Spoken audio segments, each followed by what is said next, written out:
오늘 이 아침도 하나님께서 사모하고 갈망하고 목마라하고 또 정말 굶주려 있는 여러분에게 영적인 은혜 단비를 오늘 이 시간 말씀을 통해서 흠뻑 부어주실 줄로 믿습니다. 오늘은요, 우리가 교회력으로 성령 강림 주일로 지키는 주일입니다. 성령 강림 주일은 지상에 예수 그리스도의 교회가 공적으로 탄생한 교회 설립일입니다. 지상교회의 창립 기념일이죠. 또 우리 성남중앙교회의 창립 기념일이기도 합니다. 자, 이렇게 예수님은 이 땅에 당신의 몸된 교회를 세우기를 원하셨습니다. 몸된 교회를 세우실 목적은 음부의 권세를 이기고 하나님 나라의 영광을 실현시키려고 하는 목적이 있었습니다. 그래서요, 마태복음 16장 18절부터 19절에서 보면 예수님이 하신 말씀이 이렇습니다. 잘 아시는 말씀인데, 너는 베드로라. 그러면서 내가 이 반석 위에 내 교회를 세우겠다, 이렇게 말씀했습니다. 그래서 이 교회를 세워서 음부의 권세가 이기지 못하게 하겠다 말씀했습니다. 그러면서 내가 천국 열쇠를 내게, 여기서 너라는 게 누구입니까? 교회입니다. 베드로 한 사람을 이야기하는 게 아니라 교회에게 주겠다 그랬습니다. 그래서 이 교회에게 준 이 권세가, 네가 그래서 교회가 땅에서 무엇이든지 매면 하늘에서도 매일 것이고, 또 땅에서 무엇인지 풀면 하늘에서도 풀리게 되는 역사를 일으켜 주겠다, 이렇게 말씀했습니다. 자, 이런 교회의 목적을 위해서 주님은요, 사람을 부르고 선택하셨습니다. 주님이 이런 교회를 시작하면서 사람들에게 요구한 조건이 있어요. 그게 뭔지 아세요? 여러분, 지식일까요? 아니면 능력일까요? 아니면 사회적 지위일까요? 아니었습니다. 주님이 선택한 사람들을 가만히 보면요, 이런 것과는 전혀 거리가 먼 사람들이었습니다. 보니까 어부도 있어요. 또 세리도 있습니다. 심지어는 창기였던 여인들도 있었어요. 그래서 주님을 따랐습니다. 아니, 배운 사람도 있었지만 전혀 배우지 못한 사람들이 태반이었습니다. 제자들의 모임 장소로 자기 집을 제공한 마가의 어머니 같은 경우는 돈도 좀 있고 사회적 신분을 가진 사람이었습니다. 그렇지만 대부분의 사람들은 아주 가난한 사람들이었어요. 그러니 이런 다양한 사람들이 다 함께 한다라고 하게 될 때에 여러분 생각해 보세요. 얼핏 보면, 생각하면, 교회 주님이 세우신 목적을 이루기도 전에 분열이 일어나고 싸움이 나고 충돌하고 갈등이 일어나는 겠구나, 이런 생각을 할 수가 있어요. 그래서 걱정이죠. 그렇다면 도대체 주님은 어떤 기준을 가지고 제자들을 뽑았고, 어떤 기준으로 그 주님의 교회를 위해서 또 사람을 쓰시려고 했을까 하는 것이죠. 예수님께서 교회의 역사를 위해 모인 사람들에게 요구하신 것, 이것은요, 딱 한 가지였습니다. 그게 뭔지 아세요? 오늘 4절 말씀에 보니까 이렇게 말씀합니다. 승천하시기 전에 제자들에게 말씀하신 말씀이죠. 너희들은 예루살렘을 떠나지 말고, 그러면서 하신 말씀 뭐예요? 아버지가 약속하신 것, 그게 뭐예요? 성령이라는 거예요. 성령을 너희들은 기다리라, 이렇게 말씀했습니다. 왜 그런지 아십니까? 예수님께서 말씀하시기를, 내가 아버지께로 가게 되면 너희에게 또 다른 보혜사인 성령을 너희에게 내가 보내게 될 것이다, 이렇게 이미 말씀하셨습니다. 이게 바로 예수님이 지상의 교회를 세워가면서, 시작하면서 사람들에게 요구하신 유일한 조건이 바로 성령이었습니다.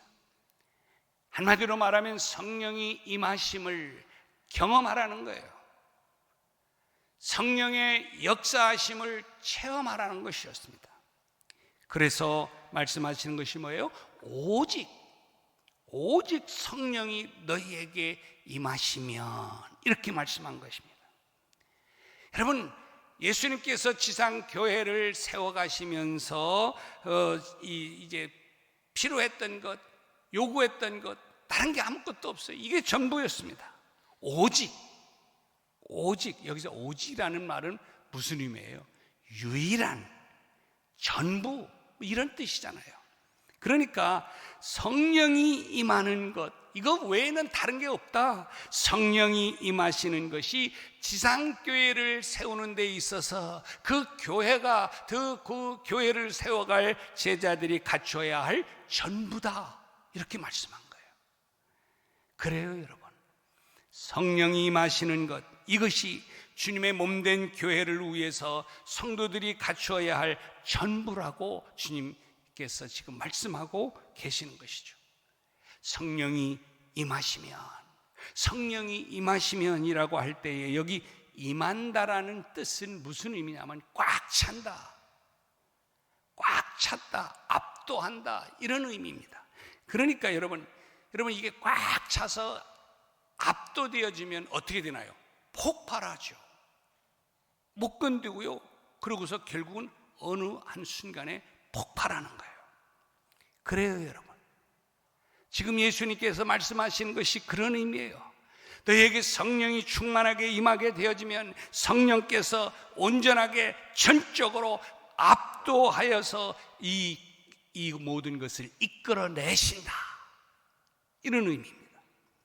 그러므로 초대교회는요, 성령이 임하심으로 그 힘에 따라서 움직이기 시작했다. 어디가? 초대교회가. 이 말씀을 하고 계시는 것입니다. 오순절날 사람들 위에 성령이 임하게 되어지면서 사람들이 성령이 말하게 하심을 따라서 말을 해요. 그리고 성령에 이끌려서 막 일을 해요. 성령이 일하게 하심에 따라서 일을 하기 시작했다는 말입니다. 이게요, 영광스러운 지상교회의 모델인 초대교회의 모습이었습니다. 화려하게 교회를 건축하고 좋은 시설을 다 갖추었다고 여러분 교회다워지는 게 아닙니다. 교회를 세워놓고 또 교리를 외우고 그에 맞는 조직이 잘 갖추어진 교회, 그게 초대교회가 아니었습니다. 교회가 교회다우려면 뭐가 필요하냐? 성령이 임하는 것이 필요했던 거예요. 여러분, 교인이 교인다운 삶을 살아가려면 필요한 것이 있어요. 그것은 다른 것이 아닙니다. 성령의 임재 속에 움직여 갈 때 교회 성도가 성도다워지는 것입니다. 초대교회는요, 초라한 장소에 보잘것없는, 앞에서도 얘기했지만 정말 연약한 사람들, 그런 사람들이 모였었습니다. 그런데도요, 성령의 임재 속에 시작을 했기 때문에 그 교회는 살아 역동적으로 움직이는 생명력 있는 교회가 되었던 것이죠. 그리고 성령으로 시작한 이 초대교회는 그래서 사명을 감당하는 귀한 교회가 되었고 사회를 변화시켜 가는 교회가 됐습니다.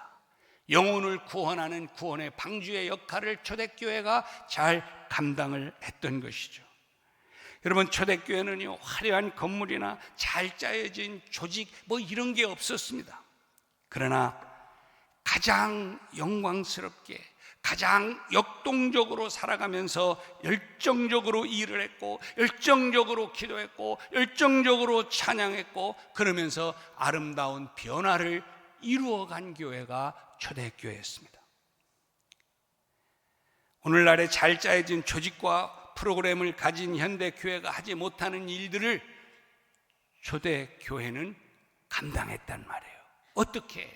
하나님의 성령이 강하게 임재하면서 말입니다. 이것은 교회의 본질이 그런 데 있지 않고 성령의 역사에 있다고 하는 사실을 보여준 하나의 증거라고 볼 수 있습니다. 그러므로 교회는 무엇보다 성령의 충만한 임재하심이 있어야 될 줄로 믿습니다. 물론요, 성령이 임재하지 않아도요, 기도할 수 있어요. 찬양할 수 있죠. 조직과 열심만으로도 교회의 일을 할 수 있습니다. 그러나 여러분, 성령의 역사가 없이는 주의 일을 감당할 때 어때요? 힘들잖아요. 먹기는 하는데, 억지로 되기는 되어서 끼워 맞춰 가기는 하는데 뭔가 힘들어요. 그리고 열매도 없게 되죠. 그러므로 주님이 기대하시는 음부의 권세를 이겨내고 하나님 나라를 열어가는 교회가 되기 위해서는 성령 충만한 교회가 되어야 될 줄로 믿습니다. 왜 주님은 그렇게 성령의 임재하심을 자꾸 강조하셨을까요? 성령이 임하시는 교회, 그런 교회에 하나님의 역사가 일어나기 때문에 그랬습니다. 자, 그렇다면 그 특징이 있는데요, 특징을 좀 한번 살펴보며 말씀을 드리고 싶습니다. 첫 번째로는요, 특징이 뭐냐면 권능을 얻게 되더라는 거예요. 하나님의 성령이 임하게 되어지니까 뭐가? 권능이 임하더라는 거예요. 세계적인 부흥사였던 D.L. 무디 목사님이, 여러분 잘 아실 거예요. 그분은요, 한 시대에 정말 능력 있는 사역을 감당을 했던 미국의 유명한 부흥사입니다. 그런데요, 그분이요, 학교 교육을 많이 받지를 못했어요.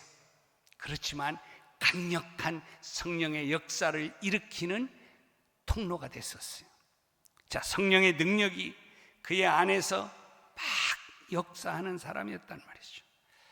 비록 보잘것없는 학력을 지닌 무디 목사님이었지만 그가 설교를 하게 될 때에 많은 사람들이 막 모여들었던 사람들이 문제를 해결받고 성령을 체험하고 병든 자가 일어나고 통회하고 자복하며 회개하는 역사가 막 일어났습니다. 그런데요, 그분의 설교를 가만히 들어보면 설교가 뭐 그렇게 썩 매끄럽질 않아요. 문법적으로도 틀려요. 어눌해요. 표현이 좀 서툽니다. 틀릴 때가 많았어요. 그렇지만 그럼에도 불구하고 그가 설교하면 수많은 사람들이 변화를 받고, 그러면서 하나님의 역사가 일어나고 병든 자가 나음을 받고 눌린 사람들이 치유되어지며 자유함을 누리는 역사들이 막 일어났습니다. 자, 이처럼 소문에 대한 그 무디에 대한 소문이 막 퍼져나가자 한 번은요, 소위 인텔리하고 유창한 설교를 하는 목사들이 무디를 시샘을 하게 돼요. 그러면서 그의 설교를 책잡기 위해서 그의 집회에 참석합니다. 그날도 설교하고 기도하게 되어지자 변함없이 수많은 사람들이 회개하고 수많은 사람들이 막 치유함받고 회복되는 역사가 그 시간 일어나게 됐습니다. 자, 집회가 끝났어요. 끝나고 강단에서 내려오는데 뒤에서 기다리고 있던 목사들이 무디와의 면담을 요청을 했습니다. 면담 시간에 그들은 무디가 행한 설교에서 문법적으로 오류가 된 게 몇 개였고, 또 얼마나 또 이제 그 어휘가 잘못되었는지 조목조목 지적을 했습니다. 얼마나 창피했겠어요.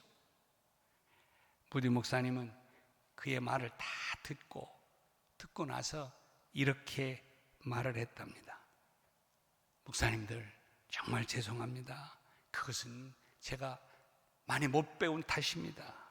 이렇게 못 배운 나를 들어서 하나님이 이렇게 역사하시고 일하시는데, 목사님들처럼 많이 배우고 유능하신 분들이 하나님께 붙들린다고 하면 얼마나 놀라운 역사가 일어나겠습니까?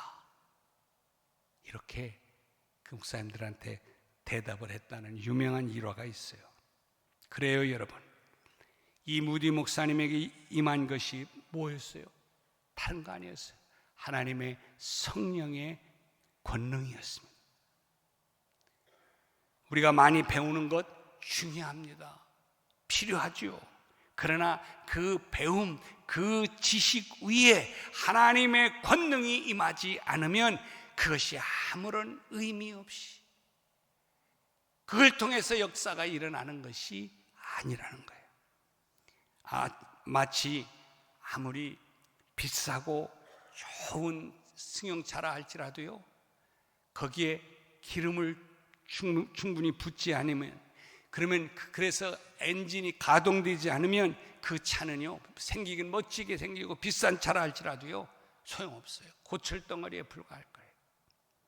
그러나 비록 작은 차라 할지라도 거기에 기름이 부어지고, 그래서 엔진이 가동이 되면 힘있게 날아갈 수가 있는 거죠.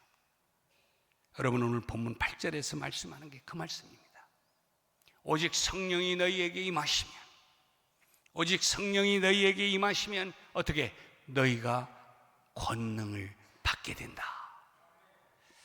그렇습니다. 성령이 임하게 되면 권능을 받게 되는 줄로 믿습니다. 여기서 권능이라는 말은요, 헬라어로 두나미스라는 말이에요. 두나미스. 이 두나미스라는 말은 파워, 힘, 그런 이야기예요. 그러니까 성경에서는 사람들에게 임하는 하나님의 능력을 가리킬 때에 이 두나미스, 능력, 힘, 파워, 이렇게 사용을 한 것이죠. 그러면서 여기 권능을 받고라고 하는 말은 무슨 말이냐면 하나님의 능력을 힘입는다, 그런 말이에요. 여러분, 우리가 하나님의 능력을 힘입는다, 하나님의 성령의 기름 부으심을 받는다, 힘입는다, 이런 말이 바로 하나님의 권능을 받는다, 그런 말이에요. 사랑하는 여러분, 저는 여러분이 하나님으로부터 부어주시는 이 하나님의 능력, 권세, 이 파워, 힘, 이것을 여러분이 누리게 되기를 주님의 이름으로 축복합니다. 그래서요, 내가 하는 이 일이 내 힘이 아니라 하나님으로부터 부어주시는 힘에 의해서 움직여가는 사람, 그 사람들이 누군지 아세요? 성도인 거예요. 그리스도인, 크리스찬. 그래서 교회는 굳이 세상적인 그러한 조건에 대단함이 필요한 것이 교회가 아닙니다. 교회는, 성도는 비록 세상적으로는 좀 부족하고 연약함이 있지만 그 위에 하나님의 성령이 기름 부으시고 함께하여 주심으로 말미암아 내 힘이 아니라 하나님의 힘으로, 하나님의 능력으로 하나님의 주신 사명을 감당하는 거예요. 그래서요, 고린도전서 1장 26절부터 29절까지 보면 사도 바울이 고린도 교인들에게 편지를 하면서 이렇게 이야기했어요. 제가 금요일 날도 말씀드렸는데요, 다시 한번 보겠습니다. 뭐라고 그래요? 형제들아, 너희를 부르신 것을 봐라. 한번 여러분 생각해 보세요. 하나님이 부르신 여러분들을 한번 좀 보시란 말이에요. 뭐라고 그래요? 육체를 따라 지혜로운 자가 많지 않고 또 능한 자가 많지 않고 문벌 좋은 자가 많지 않다, 그렇게 여러분 그렇잖아요. 하나님의 아니 우리 교회를 봐도 마찬가지예요. 뭐 그렇게 대단한 사람이 어디 있어요? 지혜로운 사람이 뭐 그렇게 지혜가 많은 사람이 어디 있어요? 또 능력이 많은 사람이 뭐 있습니까? 문벌 좋은 사람, 학벌, 지방, 이 가방끈이 긴 사람이 뭐 그렇게 있어요? 그런데요, 뭐라고 하냐? 27절에 그러나 하나님께서 세상에 미련한 것들을 택하사 이렇게 지혜롭지 못하고 부족하고 연약한 사람들을 택해서 지혜 있는 사람들을 하나님이 부끄럽게 하신다는 거예요. 세상에 약한 자들을 택해서 강한 자들을 부끄럽게 하신다는 거예요. 하나님께서 세상에 천한 것들과 멸시받는 것들과 없는 것들을 택하사 있는 것들을 패하신다는 거예요. 그래서요, 이게 어떻게 가능해요? 그러니까 네 힘으로가 아니라, 네 세속적인 능력으로가 아니라 이런 일을 감당한 것은 하나님이 부어주시는 힘과 은혜와 능력으로 가능했다고 하는 것을 내가 보인다는 거예요. 그렇게 되니까 자랑할 게 있어요, 없어요? 없죠. 그래서 29절에 이는 아무 육체도 하나님 앞에서 자랑하지 못하게 하기 위해서다. 그래요. 우리가 아무것도 할 수 있는 능력이 없는 자지만, 그러나 하나님의 성령이 우리에게 임하시고, 그래서 하나님께서 우리에게 권능으로 함께하여 주심으로 말미암아 그렇게 아무것도 감당할 수 없게 보였던 내게서, 우리에게서 이런 역사가 일어나게 되는 거예요. 언제? 하나님의 권능의 역사가 일어나니까. 그래요, 성령의 능력에 의하여 움직이는 그리스도인이 그러니까 자랑할 게 아무것도 없는 것이죠. 자랑하려면 누구를 자랑해야 돼요? 주님만 자랑. 주님이 이렇게 하셨다, 주님이 내게 이렇게 은혜를 부어주셨다고, 주님이 이렇게 나와 함께 하셨다고, 그래서 가능했다고 자랑하는 거죠. 이런 여러분 되시기를 주님의 이름으로 축복합니다. 오늘 삶에서 낙심하고 좌절 가운데 있는 분이 혹시 계실지 모르겠어요. 그러다 보니까 한결같이 어깨가 쭉 처져 있고 땅이 그저 커져라 한숨을 푹푹 쉬고 살아갈 수밖에 없는 오늘의 현실. 여러분, 이런 여러분에게, 이런 당신에게 지금 뭐가 부족하고 뭐가 필요한 것인지 아십니까? 세상의 어떤 사람의 힘, 권력, 힘, 또 아니면 그 물질, 능력 아니에요. 그런 게 필요한 게 아니에요. 주님이 부어주시는 권능, 두나미스, 파워, 힘이 필요한 것입니다. 그래요, 어떤 일을 능력 있게 하도록 할 수 있는 힘이 바로 권능이라고, 능력이라고 오늘 주님 말씀하고 있습니다. 사람들은 그게 돈이라고 말해요. 자본주의 사회에서는 돈이 없으면요 바보 되죠. 건강이 있어도, 학식이 있어도, 경험이 있어도 움직이지 못하는 무기력함에 빠지는 게 이게 돈인지 몰라요. 그래서 사람들이 돈돈한지. 그런데 성경은요 그렇게 말하지 않아요. 사람을 움직여 어떤 영향력이 있는 일을 하게 만드는 데는 다른 게 아니라 두나미스, 권능, 능력, 하늘이 부어주시는, 하나님이 부어주시는 능력이라고 말씀하고 있는 것입니다. 학벌, 배경, 지식, 돈, 그런 조건이 없어도 여러분 괜찮습니다. 그런 내 위에 성령이 임하시고 성령에 의해서 움직이게 하시고 성령에 의해서 일을 시작하게 되어지면 놀라운 역사가 일어나게 되는 줄로 믿습니다. 여러분, 세상의 조건이 다 안 갖춰 있어도 그것을 초월하여 하나님의 능력으로 사람을 움직이게 하고 만드는 것이 바로 다른 게 아닙니다. 두나미스라는 거예요. 하나님의 권능이라는 거예요. 그러므로 여러분, 지금 무엇인가에 내가 매여서 무기력하고 또 무능력하고 혹시 그것 때문에 절망 가운데 있다고 한다면 여러분, 성령의 권능을 위해서 기도하시기 바랍니다. 하나님의 성령은 회복시키는 영인 줄로 믿습니다. 하나님의 성령은 다시 살아나게 하는 그런 놀라운 은혜가 있는 그러한 영이신 줄로 믿습니다. 성령의 능력은 엎드러진 자를 일으켜 세우는 힘이요 파워입니다. 약한 자를 강하게 만드는 능력이 다른 데 있는 것이 아닙니다. 하나님의 성령에 있다고 말씀하는 거예요. 새로운 삶을 살도록 동력을 제공하는 그 힘이, 원동력이 뭐냐? 바로 하나님의 성령, 하나님의 성령이 임할 때 누리게 되는 권능이라고 말씀하고 있습니다. 큰 어려움 가운데 있었던 초대교회 성도들, 그들은요 결단코 두려워하지 않았습니다. 절망하지 않았습니다. 그 세상을 오히려 거슬려 나아가면서 그 세상을 움직여 나갈 수가 있었습니다. 자, 그래서요 그런 능력 있는 교회를 바라보면서, 그 능력 있는 성도들을 바라보면서 예수님을 못 박았던 유대인들도, 세계를 움직여가며 지배했던 로마인들도 깜짝 놀랐습니다. 사람들은 그 이유를 그래서 알기를 원했어요. 그런데요, 아무리 분석하고 아무리 생각해보고 아무리 어떤 세상적 기준으로 살펴보아도 도저히 그 능력의 이유를 발견할 수가 없었습니다. 왜요? 그것은요 세상이 알려주지 않는 제3의 능력이었기 때문에 그렇습니다. 사람들은 그것이 바로 성령의 힘, 성령의 능력이라고 하는 사실을 인정할 수밖에 없게 됐어요. 그리고 그들은 그 권능의 빛을 찾아서 교회로 몰려들기 시작했습니다. 그들도 그렇게 역동적으로 살고 싶었기 때문이죠.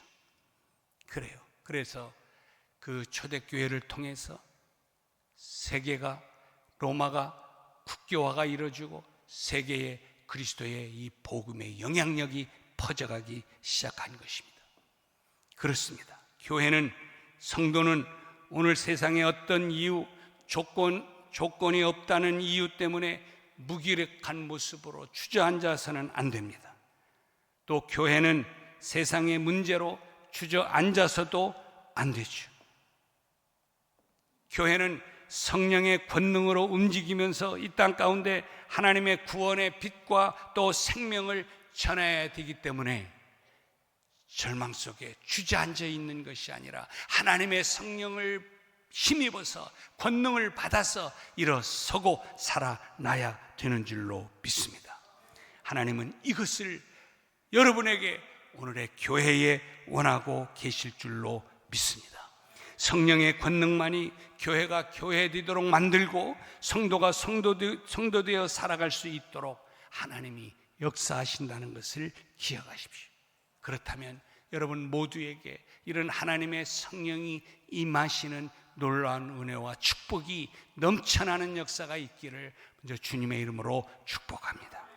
자, 그러면 성령이 임하시는 교회에 또 하나의 특징이 있습니다. 그게 뭔지 아세요? 두 번째는 주의 증인이 되는 거예요. 주님의 증인, 주의 증인이다. 자, 오늘 본문 8절 말씀 여러분 잘 아시잖아요. 다시 한번 좀 읽어볼까요? 시작. 오직 성령이 너희에게 임하시면 너희가 권능을 받고 예루살렘과 온 유대와 사마리아와 땅끝까지 이르러서 뭐래요? 내 증인이 되리라. 할렐루야. 여러분 여기서 중요한 것은요, 누구의 증인이 되는 거예요? 주님의 증인이 되라는 말입니다. 근데 여기 말씀을 잘 살펴보면요, 제가 저를 빨간 걸로 해놨는데 내 증인이 되라 이렇게 일방적으로 말하지 않아요. 내 증인이 되라 이렇게 말하는 게 아니라 내 증인이 되리라 이렇게 말해요. 내 증인이 되리라, 이거는요 어떻게 보면 수동적인 의미입니다. 그러니까 이것은 이런 증인이 내가 주체가 아니라는 거예요. 이런 증인 되어지는 삶을, 힘을 얻게 되어지는 게 이게 바로 내가 주체가 아니라 바로 누구라는 거예요? 성령이라고 말씀하는 것입니다. 그러니까 성령이 임하시는 그날부터 성령의 권능으로 증인된 삶을 살기 시작을 해서 계속해서 그렇게 살게 하신다. 누구에 의해서? 성령에 의해서 이 말을 하는 거예요. 내가 능력이 있어서 증인된 삶을 사는 게 아니에요, 여러분. 내가 연약하고 부족하지만 하나님의 성령이 임하시게 되어지면 내가 증인된 삶을 살게 되더라는 거예요. 나에 의해서가 아니라 성령에 의해서. 그러므로 사랑하는 여러분, 주님의 증인이 된다는 뜻은 무엇입니까? 주님이 가신 길을 가는 것이고, 주님이 사신 가치를 쫓아서 살아가는 것이고, 주님이 이루신 질서를 이루면서 나아가는 것이고, 주님이 이루어 가셨던 그 세계를 이루면서 살아가는 것, 이게 바로 주님의 증인된 삶을 사는 거예요. 근데 여기요, 증인이라고 하는 게요, 이게 의미가 마르투스라고 하는 말인데 한마디로 순교자라는 말이에요. 따라해볼까요? 순교자. 여러분, 순교자라는 말이 무슨 말이에요? 내가 죽음을 불사하겠다는 이런 말이잖아요. 나 그거 두렵지 않다는 얘기잖아요. 그러니까 여러분, 증인된 삶을 사는 사람은요, 하나님의 성령이 충만하게 임해서 내 힘으로가 아니라 하나님 주시는 힘으로 권능을 힘입어서 증인된 삶을 살아가는데, 내가 막 의지적으로 해서 이렇게 해주는 게 아니라 그렇게 성령에 의해서 증인된 삶을 살게 된다는 거예요. 순교적 삶을 살게 된다라고 말씀하는 것이죠. 바라는 것은 여러분이 정말 하나님의 성령에 충만한 정말 성령의 충만한 임재하심을 경험하면서 성령 충만해서 또 그래서 정말 하나님의 권능을 힘입어서 하나님이 맡겨주신 우리의 이 사명, 선교적 사명, 증인된 삶을 살아가는 이러한 이 사명을 감당함에 있어서 정말 순교자적 사명으로 거침없이 하나님의 뜻을 이루면서 막힘없이 주의 뜻을 이루며 사는 그런 담대함과 용기와 그 은혜가 있게 되기를 주님의 이름으로 축복합니다. 그래요, 여러분. 내 힘으로는 살아갈 수가 없습니다. 내 힘으로는 주의 일을 감당할 수가 없단 말이에요. 하다 보면 힘들고 지치고 쓰러지고 포기할 수밖에 없어요. 그러나 하나님의 성령이 임하면, 하나님의 성령이 임하면 권능을 받게 되어지면서, 그래서 하나님께서 내 안에 역사해 주시는 은혜로 말미암아 이제는 증인된 삶, 순교자적 삶을 살아가는 데 있어서도 주저하지 않고 그렇게 순교적 삶을 살게 되더라는 것이죠. 저는 이 놀라운 역사가 우리 교회 안에, 교회를 통해서, 여러분 성도들을 통해서 일어나게 되기를 주님의 이름으로 축복합니다. 그럴 때에 많은 사람들이 우리 성남중앙교회를 통해서 지치고 힘들고 정말 외로웠던 정말 이제 절망 속에 있었던 사람들이 우리 교회를 통해서 다시 회복되어지고 일어나고 살아나고 생기 있게 또 역사가 일어나는 삶을 통해서 정말 하나님 주신 남은 생을 아름답고 기쁘고 행복하게 주 안에서 살아가는 역사를 이루는 아름다운 이런 성령의 역사의 통로가 우리 교회여 여러분이 되시기를 주님의 이름으로 축복합니다. 기도하겠습니다. 하나님 아버지,